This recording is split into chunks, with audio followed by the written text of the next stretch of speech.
जब हम खुद को स्वीकार करते हैं, खुद से प्यार करते हैं, तो दूसरों से हमें कोई समस्या नहीं होगी।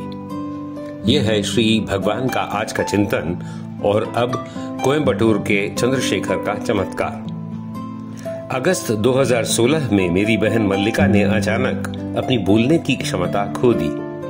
वह ठीक से चल या बोल नहीं सकती थी।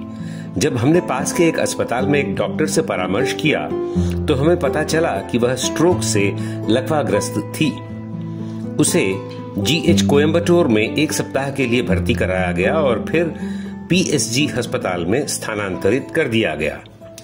वहां एक न्यूरोसर्जन ने निदान किया कि उसे ब्रेन ट्यूमर है। वहां से उसे ब्रेन बायोप्सी के लिए खोपड़ी पर एक छेद करके केएमसीएच में स्थानांतरित कर दिया गया। डॉक्टरों ने बताया कि बिना तत्काल सर्जरी के वह नहीं बचेगी। इस समय तक उसका स्वास्थ्य तेजी से बिगड़ गया। उसे अक्सर दौरे पड़ते थे, होश खो बैठती थी, गतिहीन हो गई थी, बिस्तर पर पड़ी हुई थी, आंखों की रोशनी चली गई थी, श्रवण बाधित हो गया था, स्मृति हानि। हमें नहीं पता था कि वह कितने समय तक जीवित रहेगी। हम उसे बेहद चाहते थे। इस छोटी सी उम्र में हमारा परिवार उसके संघर्ष को सहन नहीं कर पा रहा था। मैंने सत्यलोक में कल की आज्ञा में भाग लिया, जहां श्री भगवान ने सेवक के माध्यम से बात की थी। भगवान ने मुझसे कहा, उसने इस शरीर का उपयोग करके बहुत सेवा की है, इसलिए उसकी रक्षा की जाएगी। उसके बाद हमें त्रिवेंद्रम में स्नायिक विज्ञान के लिए एक अस्पताल के बारे में पता चला। जब हम वहां गए तो अस्पताल के बिस्तरों की कमी के कारण हमें बाहर रहना पड़ा।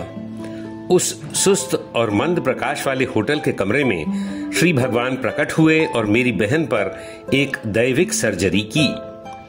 इस सर्जरी और अस्पताल में आगे की दवाओं के 1 हफ्ते बाद हम कोयम्बटूर लौट आए और कल्कि द्वारा दिए गए पुनर्जन्म के दिव्य आशीर्वाद से मेरी बहन ठीक हो गई।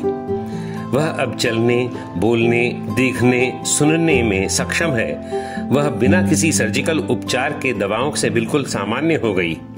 वास्तव में वह भगवान का एक जीवित चमत्कार है। मेरे सबसे प्यारे भगवान, मेरे प्यारे कल्कि। तब से 5 साल हो गए हैं। अम्मा और भगवान हर पल उसकी रक्षा कर रहे हैं। हम अपने प्यारे कल्कि के बेजोड़ प्यार और अपने परिवार के प्रति अत्यधिक परवाह के लिए उनके आभारी हैं। कल्कि के दिव्य कमल चरणों में हमेशा और हमेशा के लिए सेवा में। अनंत कोटि प्रणाम कल्कि।